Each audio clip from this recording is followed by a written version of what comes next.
Vamos dar uma pausa na nossa entrevista com André Augusto Bezerra e Cristiano Ávila Marona para ouvir o professor Marcos Pérez, colunista do Olhar da Cidadania. Olá, Marcos. Olá, Joel e ouvintes da Rádio USP. No dia 10 de outubro, o presidente da República baixou um decreto que está causando preocupação e chamando a atenção de todos. Falo do decreto 10.046, que instituiu o Cadastro de Base do Cidadão e o chamado Comitê Central de Governança de Dados.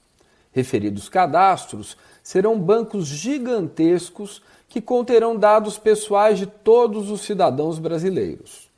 Esses dados pessoais, segundo o referido decreto, correspondem a atributos biográficos, bem como números e demais dados contidos em documentos públicos em geral.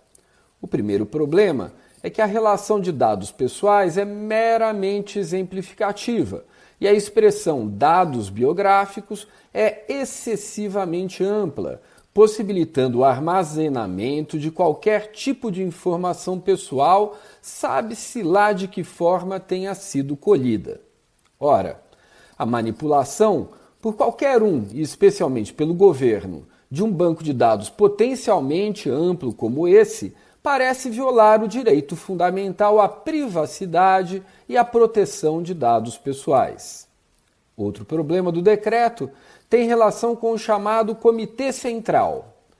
Em que pese a graça envolvida nessa nomenclatura, Comitê Central, que nos remete a películas humorísticas dos anos 60 e 70 sobre a Guerra Fria, o órgão tem atribuições excessivamente amplas, a ponto de poder comandar qualquer tipo de tratamento de dados pessoais dos cidadãos, sem qualquer controle sobre ele, sem qualquer transparência, sem qualquer previsão de prestação de contas ou, como se diz atualmente, sem accountability. Observem que, em 2018, foi aprovada e sancionada a Lei Geral de Proteção de Dados Pessoais, LGPD, lei que ainda não se encontra totalmente em vigor, o que ocorrerá somente em agosto de 2020, mas que já obriga o governo a instituir a Autoridade Nacional de Proteção de Dados e o Conselho Nacional de Proteção de Dados.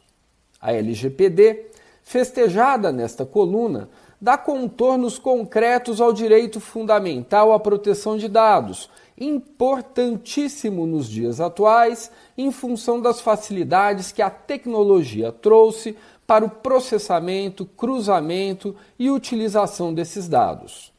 Pode-se dizer que no mundo contemporâneo, nossa liberdade depende da correta proteção de nossos dados pessoais.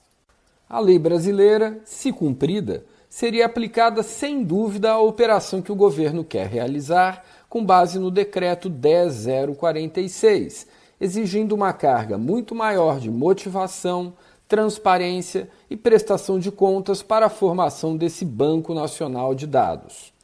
É, portanto, realmente preocupante que o governo, nesse momento, aproveite-se de sua própria omissão em relação à obrigação legal de formar a autoridade, o Conselho Nacional de Proteção de Dados, e saia a coletar e processar dados pessoais, dados biográficos dos cidadãos, sem observância da legislação que nos protege. Parece que, mais uma vez, o governo dá uma banana para o Congresso Nacional e para as suas obrigações legais. Abraço a todos e até a próxima semana. Obrigado, Marcos. Esse foi o professor Marcos Pérez, da Faculdade de Direito da USP, que volta na próxima semana.